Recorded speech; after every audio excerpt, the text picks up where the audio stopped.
አዎ በትክክል ሰምተሽኛል። አንድ ሳምንት ብቻ ነው ያለሽ።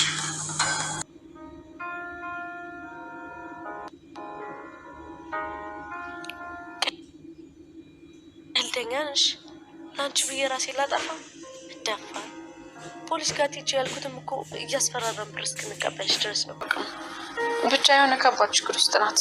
ዳግም አንተ የምታውቀው ነገር አለ እንዴ? ማኔ አብዳልሃለች። እባክሽ ቃል አትገልጂ። በቃ እንደ ፍላጎትሽ 50% ላደርግልሽ። አይ 50%። አቶ በኃይሉ በሰራው ስራ ተጸጸተ። ይሄ ደግሞ ሰላም አይምሮዋን ስለሳተች ይሄ ሁሉ በእኔ ጥፋት ነው፣ የለፋውበትን ልፋት ሳላገኝ ቀረው በማለት እየተጸጸተ ይገኛል። ሰላም እንግዲህ አሁን ላይ ጤናዋ በጣም አስቸጋሪ ሁኔታ ላይ ይገኛል። ምንም ነገር ማስታወስ አልቻለችም። ቃልንም ልጄ አይደለሽም አንቺ ከዚህ ውጪ እያለቻት ትገኛለች። ብሌን ታዲያ በስተመጨረሻ እናቷ ሰላም መሆኗን አውቃለች። አሁን ላይ ግን አምኖ ለመቀበል በጣም ነው የተቸገረችው። ምክንያቱም በፊት ላይ ስለተዋሸች እችንም ደግሞ እናትሽ ነች ብለው የውሸት እናት ብትሆንስ በማለት እየተጠራጠረች ትገኛለች። ሰላም ጤና ይስጥልን ውድና የተከበራችሁ የቻናሌ ቤተሰቦች እንዴት አላችሁ? በያላችሁበት ሰላማችሁ ይብዛ። ለዚህ ቻናል አዲስ ከሆናችሁ ሰብስክራይብ፣ ላይክ፣ ሼር እያደረጋችሁ ቤተሰብ ትሆኑ ዘንድ በአክብሮት ጋብዛለሁኝ። አደራ ቀጣዩን ክፍል ወደ እናንተ ይዤላችሁ መጥቻለሁ። በዚህ ክፍል እንግዲህ አዳዲስ ያልታሰቡ ነገሮች ተፈጥረዋል። ይሆናል የተባለው ሳይሆን ያልተጠበቀው ነገር ተፈጥሯል። ሰላም እንግዲህ 2 ሚሊዮን ብር አንጪ ተብላ ነበረ በባለፈው እንደተመለከት ነው። ነገር ግን ያንን ሁሉ ብር ኬት አመጣለሁ በማለት በጭንቀት የተነሳ አይምሮዋን ታማለች።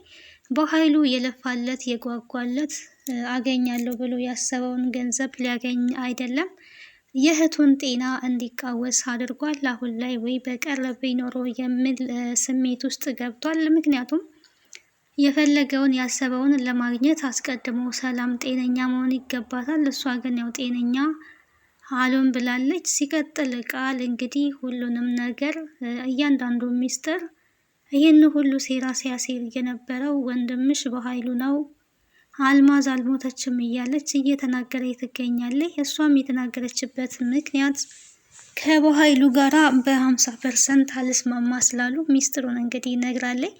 ታዲያ ሰላም ይህንንም የምታውቀውና የምታስተውለው ነገር የለም። አልማዝ ማናት ነበረ እያለች ያለችው ልታስታውስ አልቻለችም። ሰላም አስቀድማ ከዛ እጄን ለፖሊስ እሰጣለሁ፣ እኔ ነፍሰ ገዳይ ነኝ፣ እዚህ መኖር የሚገባኝ አይደለሁኝም፣ የሰው ነፍስ አጥፍቻለሁ፣ ስለዚህ እጄን ለፖሊስ ነው መስጠት ያለብኝ ነበር ስትል የነበረው። ታዲያ ቃል ምን ብላታለች? እጅሽን ለምን ለፖሊስ ትሰጫለሽ? የሆነ መፍትሄ መፈለግ ይኖርብናል። አንቺ እጅሽን ለፖሊስ የምትሰጪ ከሆነ እኔ ራሴን አጠፋለሁኝ፣ አንቺ ከሌለሽ እንዴት ብዬ መኖር እችላለሁ እያለች ትገኛለች ቃል። ታዲያ የዚህን ጊዜ ሰላም ልጄ እንደዛማ እንድታረጊ አልፈቅድልሽም፣ በጭራሽ እንደዚህ አይነት የሰይጣን ሀሳብ እንዳታስቢ፣ በቃ ትቼዋለሁ፣ እጄን ለፖሊስ አልሰጥም ነው ያለችው።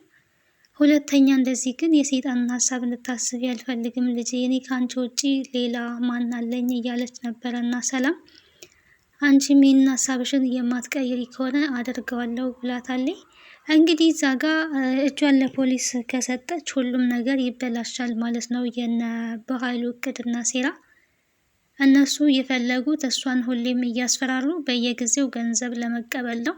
አሁን ላይ የመጀመሪያው 2 ሚሊዮን ተባለ እንጂ እሷ እንግዲህ ሁሌም መረጃ ተይዞብሻል፣ ነፍሰ ገዳይ ነሽ አንቺ ነፍሰ ገዳይ እያለ እንግዲህ ሳሚ እየደወለ እያስፈራራት ይገኛል። እሷም ስልክ በተደወለ ቁጥር እንግዲህ በጣም ስቅቅ ነው እያለች ያለችው።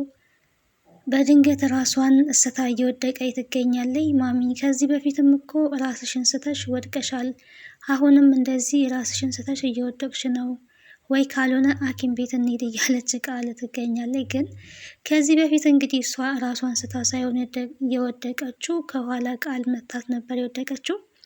አሁን ደግሞ በድንጋጤ እንደዚህ ራሷን እየሳተች ትወድቃለች። ታዲያ ይሄ ነገር ብሌንን በጣም ግራ አጋብቷታል። እትዬ የሆንሽው ነገር ምንድን ነው? የሚያስጨንቅሽ ነገር አለ? ደህና አይደለሽም? ሰሞኑን ልክ አይደለሽም፣ የማግዝሽ ነገር ካለ ምናልባት ብትነግሪኝ እያለቻት ነበር። ግን መናገር ፈቃደኛ አልሆነችም። ሲጀመር ምን ብላ ልትናገር ትችላለች? እናትሽ ናት ተብላ የመጣችውን ሴትዮ ገደልኩሽ ነው የምትላት ወይስ? እና በጣም ከባድ ነው። እኔ ብቻዬን መሆን ነው የምፈልገው ብሌን፣ እናትሽን ሂጂና ጠይቂያት፣ በዛውም እናትሽን ሰላም በይልኝ ነበረ ስትላት የነበረው። እንደዚህ ሆነሽማ እንዴት ጥዬሽ ሄዳለሁ? ለአንቺ ብዬ ነው ይሄንን የሰራሁት፣ ይሄንን ጠጪ እያለቻት ነበረ። የሆነ አጥሚት ነገር ይዛላት መታ፣ ያንንም እንኳን መጠጣት አልቻለችም። እንግዲህ ገና ልትጠጣ ስትል ስልክ ተደውሎባታል። ስልክ ሲደወል አንቺ ነፍሰ በላ፣ አንቺ ነፍሰ ገዳይ የሚል ድምፅ ነው የሰማችው። 2 ሚሊዮን ብር የማታመጪ ከሆነ በዚህ በአንድ ሳምንት ውስጥ መረጃውን ለፖሊስ አሳልፌ እሰጣለሁ ነበረ ሲል የነበረው። ታዲያ በኃይሉ ይህንን ሲሰማ በጣም እየሳቀ ይገኛል። ቃልም በኃይሉ ጋር ሄዳ 2 ሚሊዮን ብር ልትቀበል እንደሆነ ሰምቻለሁ። ስለዚህ 50% እንደሚያስፈልገኝ ልነግርህ ነው የመጣሁት ነበረ ስትለው የነበረው። እሱ ግን 50% እንዴት ያለሽ ቀልደኛ ነሽ? 50% ለአንቺ እንዴት ብሎ ነው ሊደርስ የሚችለው? አልማዝም እኮ አለች እያለ ነው እንግዲህ። አልማዝም ገንዘብ ይሰጥሻል የሞተ ሰው መሰይ ተብላ እንግዲህ አስመስላ የሞተ ሰው ነው የወጣችው ማለት ነው። ዞሮ ዞሮ ቢቆይም እንግዲህ እውነታው መውጣቱ አይቀርም። ገነትም ግራ ተጋብታለች በሆነው ነገር። የሆነ ነገርማ እዛ ቤት ተፈጥሯል። እናትሽ ናት ተብላ የመጣችው ሴትዮ ወይዘሮ አልማዝ ከመጣችበት ሰዓት እና ሄዳለች ካሉ ሰዓት ጀምሮ የሆነ ሰላም ተቀይራለች። ብቻ የሆነ የደበቁን ከባድ ሚስጥር አለ ነበረ ወይዘሮ ገነት ስትል የነበረው። እህቷ ጋር ደውዬ ብጠይቅም እቤት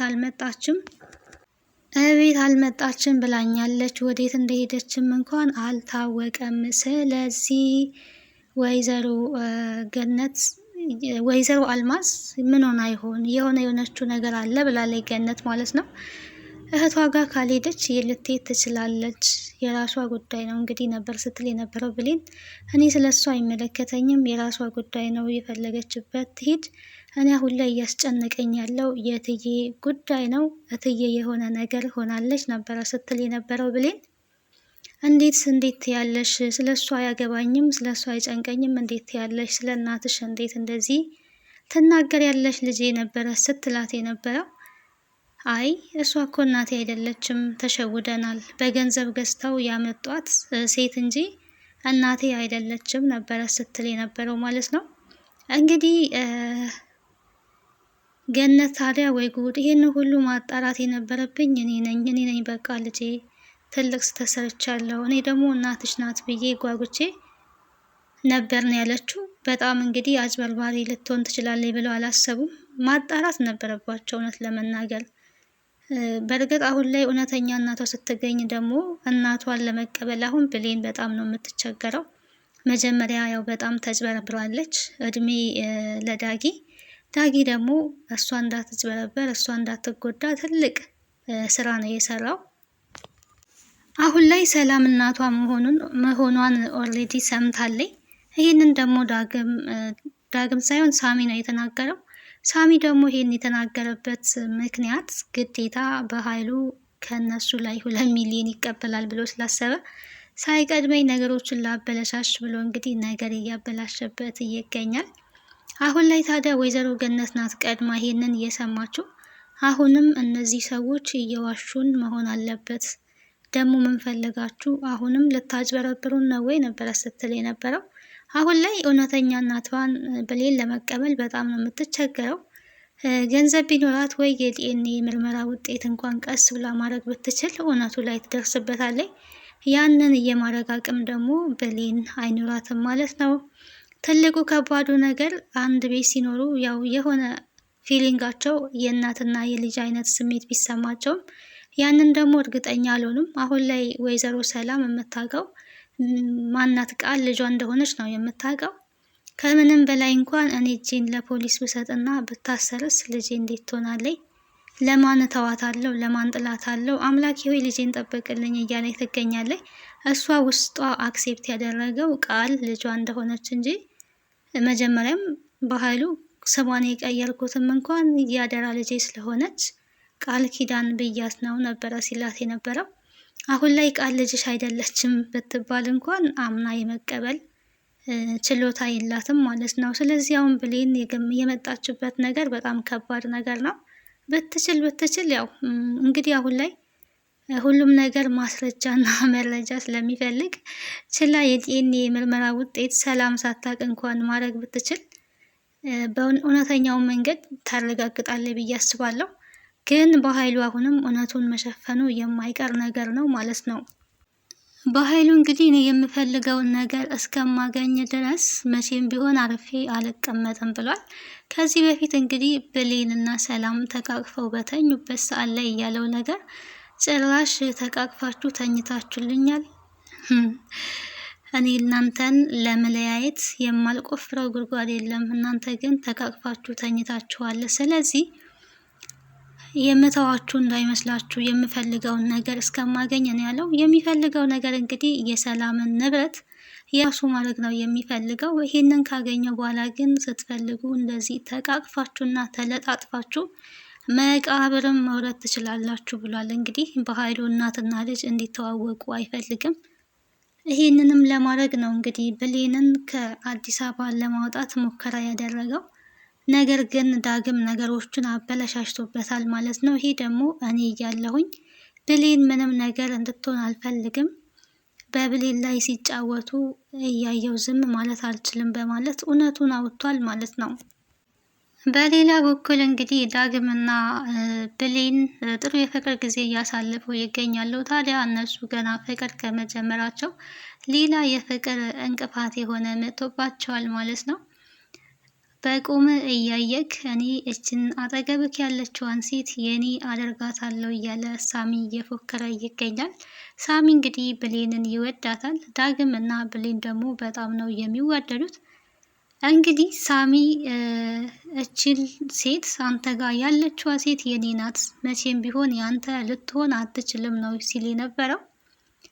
እጁን ሰው ላይ አንስቶ የማያውቀው ፈሪ የሚመስለው ዳግም እንኳን በብሌን ሲመጡበት እንግዲህ ሳሚን መቶታል ማለት ነው።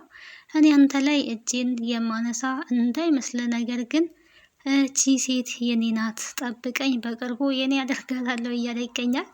እንግዲህ የሳሚና የዳግም ጦርነት በብሌን የተነሳ ደግሞ ሌላ ጦርነት እዚህ ጋር ሊከፈት ነው። ዳግም ታዲያ